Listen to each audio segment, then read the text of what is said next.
Social మీడియాలో ఒక video viral అవుతుంది, మీరు చూస్తుంటారు. మీరు కూడా దానికి వీడియో రిలీజ్ చేశారు.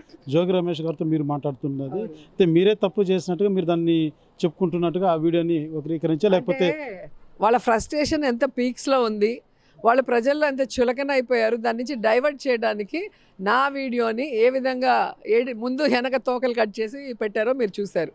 అంటే ప్రజల్లో ఇటు వెల్ఫేరు చేయకుండా అటు డెవలప్మెంట్ చేయకుండా జీరో అయిపోయారు. లడ్డూ విషయంలో టోటల్గా ఎదవలైపోయారు. సో ఇప్పుడు ఏం చేయాలి?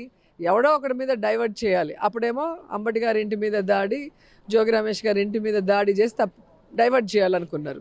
అక్కడ వాళ్ళు ఫెయిల్యూర్ అయిపోయారు. సో ఏమైంది? నేను మాట్లాడినట్టు నేను క్లియర్ కట్గా అక్కడ జడా శ్రీనివాస్ అనే అతను ఆ ముందు రోజు ప్రెస్ మీట్ పెట్టేటప్పుడు సీఎం అంతమంది ఉండటం నేను ఎప్పుడూ నా లైఫ్లో చూడలే. ఎప్పుడు ఆయన ఒకటే కూర్చొని ఆయన గొప్పతనాలు ఆయన చెప్పుకుంటాడు. ఈ ఇష్యూ వచ్చే గుందికి టోటల్గా ఫెయిల్యూర్ అయ్యే గుందికి అందరినీ పిలుచుకొని నాకు సపోర్ట్ చేయండి, నాకు సపోర్ట్గా మాట్లాడండి అని పిలుచుకున్నారు.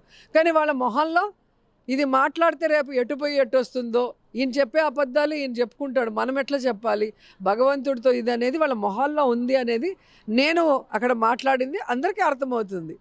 మరి వాళ్ళు అంత కామన్ సెన్స్ లేకుండా అది ఎడిటెడ్ వీడియోని పెట్టి రోజా ఇలా మాడిందంటే ఎవరైనా నమ్ముతారా?